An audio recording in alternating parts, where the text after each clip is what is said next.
화려한 화장을 하고 뭐 이렇게 긴 부츠를 신고 그러고서 막 그러고 들어와요. 저런 인간이다 했나 그러고서 다 놀랬다고 그러더라고요. 2020년 3월 20일 주한영상미디어센터입니다. 오늘 인천 지역에서 지속적으로 의료 지원 활동 그리고 민주화운동에 헌신해 오신 조옥화 선생님을 모시고 그동안 살아오신 얘기들을 듣는 시간입니다. 조옥화 선생님, 네, 예, 73년에 인일여고를 졸업하시고 곧바로 간호전문대에 진학을 하셔서 첫 사회에 발을 디디셨는데 그때부터 본격적으로 이렇게 사회 문제에 대해서 적극적인 관심을 가졌던 것 같습니다. 기억나시는 대로 말씀 좀 해주시겠어요? 네, 그러죠. 저는 경기도 강주에서 원래 출생을 했고요. 태어나서 바로 이제 인천으로 와서 초, 중, 고를 다 나왔습니다. 그래서 이제 학교 졸업을 하고 그 당시에 인천 기독병원에 곧바로 취업을 했습니다.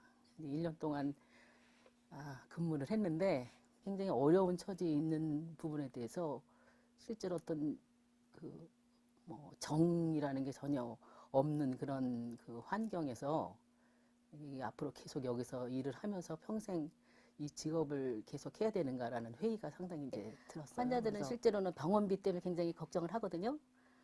근데 병원에서는 그런 얘기를 할라 치면은 그거는 우리하고 상관없다. 예를 들어서 의료진 같은 경우도요.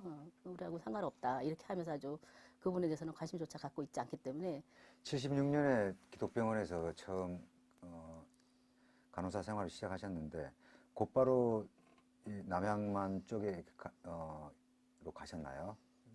저 여기 병원은 안 되고 또 다른 데 어디 갈 데 없냐 좀 취업하는 때 좀 알아봐 달라 그러고 이제 때를 썼어요. 그랬더니 그 양반이 하시는 말씀이 그러면 그 시골에 가서 병원을 그 세우는데 근데 가서라도 힘들지만 한번 가보겠냐 이런 말씀을 하시더라고요. 김진홍 목사님. 김진홍 목사, 예. 네, 김진홍 목사님. 그 양반이 거기다가 활빈교회라는 거를 세우고 거기서 병원을 세우려고 아마 몇 번 여기 인천 기독병원에 오셨나 봐요. 그래서 그 상태에서 그러면 병원에서 한 사람을 파견하는 것도 어떻겠는가 고민을 하고 있던 차에 제가 말씀을 드렸던 거죠. 거기서 활동들 좀 말씀해 주시겠어요?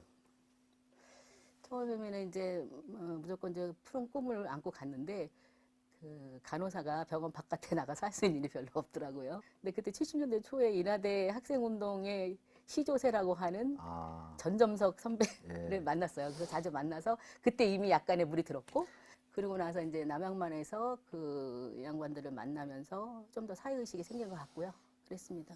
79년입니다. 그게 79년도예요. 79년도에 인천 동구보건소에 취업을 하게 됩니다. 이제 산업선교회였는데 봉사활동 한두 번 나갔는데 저더러 아예 실무자로 오라고 그러더라고요. 제가 그때 공무원이었는데 81년 초에 제가 갔는데 제가 그때 용기를 낼 수 있었던 거는 80년 광주 사태 겪으면서 약간 제가 그 충격을 먹었죠. 네. 충격을 먹으면서 공무원으로 이렇게 그냥 이렇게 사는 거는 아닌 것 같다 싶은 생각이 들어서 별로 크게 고민하지 않고 산업선교로 갔습니다. 그런 제안이 들어왔을 때 어쩌면 그 운명 아닌가. 지금 와서 생각해보면 그때 제 인생이 완전히 그 터닝 포인트가 된 거거든요. 근데 갑자기 그 수입이 줄어들고 해서 생활하는데 뭐 불편하지 않으셨어요? 불편했죠. 근데 저는 이제 혼자 살아서 한 3년 정도 여기 계셨나요? 3년, 3, 4년, 81년 초에 왔는데 저도 노동자의 삶을 직접 체험하고 싶은 마음도 있었고요.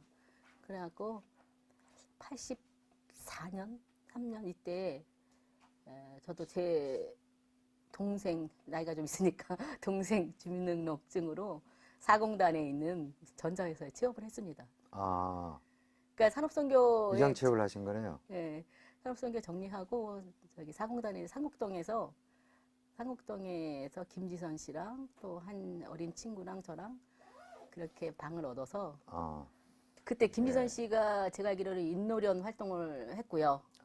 그런 상태였는데 같이 있고 그 자취방을 제 동생 이름으로 얻고 뭐 이러는 상태였기 때문에 아마 그 주시를 받은 것 같고요. 이제 수배 아닌 네, 수배를 그거는 받은 이제 거죠. 제가 그 이후인데 그러고 난 다음에 이제 갈 데가 없어갖고 헤매다가 옛날에 그 기독병원에서 인연을 맺은 양요한 원장님이 그 시흥 신천리에 병원을 신천연합병원이라는 병원을 그 당시에 개업을 했어요. 그 얘기를 듣고 무조건 갔죠. 야. 가가지고 87년도에까지는 제가 그 신천연합병원에 있었고 88년 8월 달에는 인천으로 인천 의원으로 왔어요. 아. 그 인천 의원은 뭐냐면 신천연합병원에서 신천연합병원에 있는 의사 선생님들이 노동자 병원 하나 세워야겠다 인천에다 투자를 해갖고 지금 투자해서 세운 게 인천 의원이에요. 신기천 사거리에 있는 병원이었는데 저를 걸로 파견한 거죠. 그랬는데 하여튼 양쪽으로 그때 87, 88년대 노동자 대투쟁이 막 일어나면서 구사대한테 폭행당하고 막 이런 노동자들이 갈 데가 없으니까 신천연합 인천의원으로 다 몰려왔어요. 그때 그래서 그때 그 노조에 있던 사람들도 많이 알게 됐죠. 그런 상태고 노동자들을 지원하는 일을 본격적으로 시작하시게 된 거네요. 그렇죠. 예. 그러면서 저는 이제 그 인천의원에 있을 때는 상담실에 있었거든요. 산재 상담실. 그때만 해도 그런 보건 의료인들이 그 나름대로는 사회운동에 기여하고자 하는 방법 많이 찾고 있었던 때예요. 18년 당시에 이제 이 산재나 직업병 문제 같은 것들에 이제 본격적인 관심들을 갖기 시작하신 계기인가요? 그렇죠. 이제 88년도에 제가 그 인천의원 상담실에 있으면서 산재 직업병 그 활동을 하기 시작을 했는데 그 당시만 해도 노동자들이 일하다 다치거나 그러면 미안해하고 말을 못하고 자기 잘못이라고 생각하고 사업주도 마찬가지고 그런 상황이었어요. 그래서 산재 보상이라는 게 있는데 그 자체를 몰라요. 그래서 제가 상담실에 있으면서 그 산재 보상 상담 많이 하고요. 그래서 요양 신청 근로복지공단에다 요양 신청서 하고 쓰고 그런 거를 주된 업무로 했습니다. 그러면서 이제 한편으로는 88년도면은 우리나라의 산재 문제 어떤 그 사회 문제화된 시발점이라고 할 수 있는 문송면군 사건이 일어나요. 그때 이제 그 서울에 88년도에 노동과 건강연구회라는 산재 추방 단체가 생깁니다. 또 네. 거기랑 연계를 해서 그 대책 활동을 상당히 했어요. 그때 그게 사회 문제가 되면서 사람들이 이제 이쪽 저희 보건의료 쪽에서도 산재 문제에 대한 그런 관심을 많이 갖게 되고 그러면서 그거와 연계해서 원진 레이온의 이氧화탄소 중독 사건에 대해서 그거에 대해서 이제 저희가 개입을 하게 됩니다. 그래서 그때 이게 나중에 녹색병원이 만들어지는 계기죠? 그러죠. 네.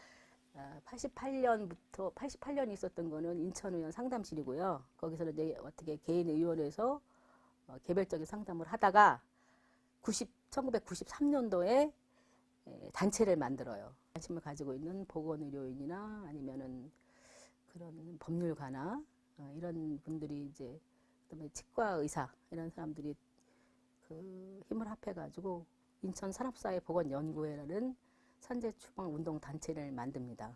인천에서는 이게 최초의 이제 산재 문제를 공식화시키는 계기가 됐던 그렇죠, 건가요? 그렇죠. 네. 산재 없는 일터회?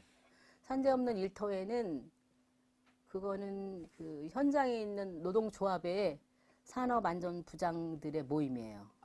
네, 그거는 초기에는 인노협 산하의 부서 모임으로 있다가 나중에는 산재 없는 일터회라는 별도의 조직으로 독립이 돼서 나옵니다. 근데 제가 이제 기억하는 거는 94년도에 지능정밀 화학이라고 폭발 사고가 일어나요. 5공단인가 있었던. 예.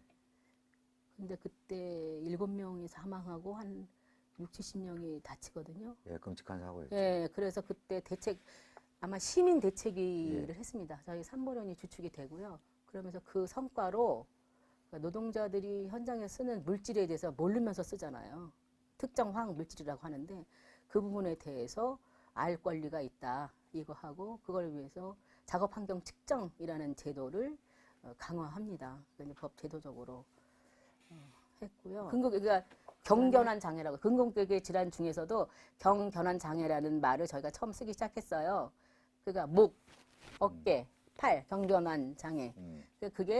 그거가 이제 계속 반복해서 그 하는 작업이니까 한 동작만 계속 하니까 그게 사실은 직업병이라는 거를 이제 법적으로 인정받은 그런 계기가 된 거고요. 87년, 88년은 격변의 시기였습니다. 네, 예, 그리고 조 선생님도 40대 초반이셨어요. 네, 그래서 아주 정력적으로 여러 가지 일들을 많이 하셨는데 인천의원 그리고 평화의원, 산업사회보건연구회 이런 활동들 의료 지원 활동 내지는 이제 사회민주화의 일환이겠죠. 네, 이런 부분들에 대해서 생각하시는 대로 네. 예, 짚어서 좀 말씀해 주시죠. 그때 그 노동자들 밀집 거주 지역, 그다음에 이런 그 서민층이 사는 곳에 보건 의료인들도 이제 각성한 보건 의료인들이 그 진료소 활동이라고 그래가지고 소위 말하면 그 지역, 도시 예, 지역 의료봉사 의료봉사 활동을 한 거죠. 예. 그러면서 그때 인천 지역 진료소 연합회라는 게 생겼어요. 그때는 저기 그 의료보험이 되기 전이니까요. 사람들이 이제 기본적으로는 아파도 병원 잘 못 가고 그런 상황이었기 때문에 주로 주말에 모여서 그 교회에서 교회에서 예. 지역 주민들한테 홍보를 하고 그다음에 뭐 약재나 이런 것들을 본인들이 이제 준비를 해서 갖고 오고요. 무료로 그렇게 했습니다. 이게 끝이지 않고 계속 지속적으로 했기 때문에 그 지역 사회는 홍보가 많이 된 상태죠. 그리고 그게 아마 제가 알기로는 80년대 8년 말쯤에서부터 이제 90년대 초반까지. 왜냐면 89년에 지역 의료보험이 제 국민 의료보험이 다 이제 확산이 됐기 때문에 그 다음에는 92년도인가 이렇게까지 되는데 그게 진료소 활동이 보건의료 활동이 운동이긴 하지만 또 하나의 주민운동 측면이 있었던 거죠. 민중교회를 중심으로 해가지고 그렇죠. 정말 시달렸어요. 상담하러 오는 사람이 너무나 많았어요. 다른 데 해주는 데가 없으니까. 그래가지고 제가 한 번은 상담하다가 예. 잤나 봐요. 상담을 상담하다가 하다가. 졸았나 봐요. 예. 잤나 봐요. 어. 그래가지고 이렇게 깜짝 놀라서 일어났는데 침을 흘리면서 잤는데 앞에 상담했던 노동자가 나보다 훨씬 많았던 예. 양반인데 웃으면서 되게 많이 피곤하신가 봐요. 그러더라고. 아이고. 나 그때 그 기억이 생생해요. 아. 평화의원에서 1996년도에 의료조합으로 만들 때 의료 협동조합으로 만들 때 협동조합에 참여를 했고요. 그리고 거기서 그 조합 활동을 하면서 이사로 하다가 지금 이사장입니다. 4년 됐습니다. 오늘 귀한 시간을 네. 많이 내주셔가지고 예, 여러 가지 말씀 많이 들었습니다. 의료운동과 그리고 사회민주화 우리 조 선생님 인생의 주요한 화두였던 것 같습니다. 그걸 부여잡고 사시면서 지금까지 오셨는데 앞으로도 건강하시고 그리고 지역에 위해서 많은 일을 더 해주시고 또 즐겁게 살아야 되겠습니다. 고맙습니다. 네, 감사합니다.